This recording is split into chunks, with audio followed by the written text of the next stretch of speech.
A paz do Senhor Jesus, neste versículo Deus vai falar contigo, amém? 2 Timóteo, capítulo 3, versículo 16 e 17. Louvado seja o nome do Senhor. Toda a escritura divinamente inspirada é proveitosa para ensinar, para redarguir, para corrigir, para instruir em justiça, para que o homem de Deus seja perfeito e perfeitamente instruído para toda boa obra. Louvado seja o nome do Senhor. Esse versículo ele é glorioso, que ele vai nos instruir acerca da palavra de Deus. Vai nos revelar aqui dentro desse versículo que ela é toda inspirada, né? Nós vamos entender que ela é escrita por mão de homens, mas a inspiração vem do Espírito Santo de Deus, baseado em situações, fatos, histórias verídicas que aconteceram e que aqui foram aplicadas para que nós possamos ler e entender como Deus trabalha acerca da vida daqueles que Deus escolheu para uma obra, para um propósito. E nós vamos entender que dentro da Escritura nós vamos aprender do Senhor. Olhando para o Antigo Testamento, nós vamos ver ali situações e histórias que aconteceram como fato verídico, que foi colocado na palavra de Deus para que nós possamos pegar, por exemplo. Amém? E se a gente fosse citar aqui grandes exemplos, né? Podemos falar de Abraão, podemos falar de Isaac, de Jacó, podemos falar de Ana, podemos falar de Débora, podemos falar de várias pessoas que Deus entrou na vida dessas pessoas, porque eram pessoas que buscavam a Deus, né? Tinha essa abertura a Papai do Céu. E ali Deus entrava na história dessas pessoas, mudava o cativeiro de muitas pessoas através, aleluias, de uma pessoa só. Podemos citar também Gedeão, podemos citar Isaías, Jeremias, podemos citar, enfim, até chegar em João Batista e assim continuar a história. Louvado seja o nome do Senhor. E foi assim com Jesus, quando ele escolheu os 12 e mudou a história deles. E até que chegou o ponto na minha vida e na sua vida. Louvado seja o nome do Senhor. Então nós vamos ver a dimensão da obra do Senhor através dos tempos e através da sua palavra. Louvado seja Deus. Aí ela vai vamos entender que é inspirada e que ainda ela é proveitosa para nos ensinar. Ou seja, dessas histórias nós vamos ler e pegar para nós, para o nosso crescimento, para nosso entendimento. Louvado seja o nome do Senhor. Só que ela também fala que ela não vai só ensinar, mas ela vai redarguir, ela vai chamar a nossa atenção, ela vai nos exortar, né? Ela vai ali trazer algo para a nossa vida.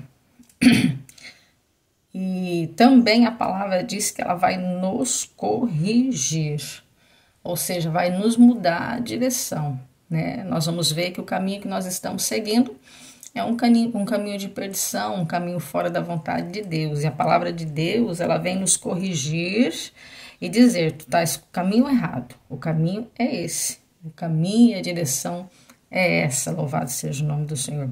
E ela também vai nos instruir, algo tremendo da parte do Senhor, né? A instrução de Deus.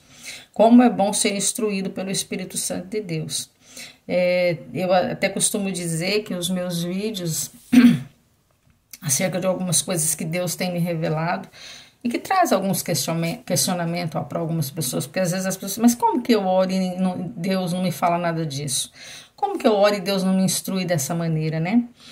Amados irmãos, eu não sei responder isso, mas uma coisa eu sei, que para mim o Espírito Santo tem dito não para muitas coisas. Eu tenho orado e buscado diante do Senhor e eu digo, Deus, me instrua da tua forma, não da forma do mundo, não da forma do que eu quero, não da forma do que alguém prega, mas a sua instrução.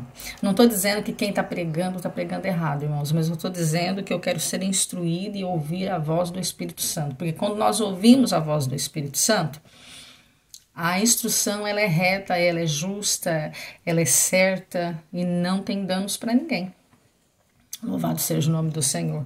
Só que, para isso, para ouvirmos essa correção, né, para sermos para retalguir, para corrigir, para instruir em justiça, é necessário viver uma vida separada, né? É uma vida que você foi chamado por Deus.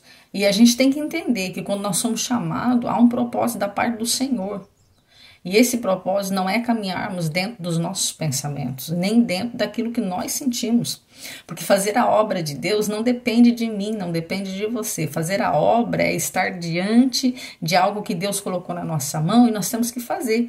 Independente se estou sentindo, se não estou sentindo, independente se estou feliz, se não estou feliz. Por quê? Porque a obra não tem nada a ver comigo. A obra não tem nada a ver com o que eu estou sentindo ou vendo, mas a obra é baseado naquilo que eu sei, que eu acredito, que é aquilo que a palavra de Deus está dizendo. Porque depois no versículo 17, olha só, se a Escritura nos inspira e é proveitosa para ensinar, para redarguir, para corrigir e para instruir, se nós estivermos dentro da palavra de Deus, automaticamente nós seremos homens que Deus escolheu para ser perfeito. E a perfeição, né, que vem de Deus, é uma instrução para toda boa obra, ou seja, quem está abalizado dentro da palavra de Deus, sendo ensinado por ela, sendo retalguir por ela, corrigir por ela, instruída por ela, nós seremos um homem perfeito que Deus tem chamado para que nós venhamos viver essa palavra. E seremos perfeitamente instruídos para toda boa obra, ou seja, nós não só seremos ensinados, corrigidos e instruídos pela palavra de Deus, mas como nós seremos aquele homem perfeito que Deus quer que nós sejamos para que toda obra seja feita através da nossa vida. E isso é muito sério, isso é um peso de responsabilidade muito grande. Então Deus nesta manhã Ele está dizendo, te chamei, quero te ensinar, quero te retalguir, quero te corrigir e quero te instruir. Para quê? Para que você seja perfeito. Para que você esteja dentro da minha vontade. Estar dentro da vontade de Deus é ficar debaixo dos seus ensinamentos. É aceitar os nãos do Senhor. É aceitar ser corrigido pelo Senhor. É aceitar, amados irmãos, ser instruído em justiça. Não podemos servir a Deus de qualquer maneira. Se necessário for, para sermos esse homem perfeito, como diz aqui a palavra, ser um homem perfeito. Deus chamou você e eu para sermos perfeitos. Aleluias. Mas dentro do ensinamento dele, dentro da correção dele, dentro da instrução dele. Não é nada nosso, não tem nada a ver conosco, tem a ver com o céu. Aleluia. E quando nós entendemos que essa correção vem para a nossa vida, que essa instrução vem para a nossa vida, é porque Deus quer nos fazer perfeito. Perfeito para Ele e perfeito em obras. Louvado seja o nome do Senhor. E automaticamente o nome do Senhor Jesus vai ser glorificado. Porque é através daí que as pessoas vão ver o poder que a palavra de Deus tem quando nós começamos a aplicá-la na nossa vida. Amém? Que Deus possa entrar na sua vida através da palavra de Deus, instruindo, ensinando, retarguindo, corrigindo, e que Deus possa trabalhar poderosamente na sua vida, entrando com mão poderosa e trazendo para você a perfeição na área em que Deus quer fazer você perfeito, e também que você seja instrumento em obras para a glória do nome do Senhor Jesus, porque é esse o poder que a palavra de Deus tem para fazer na nossa vida. Amém?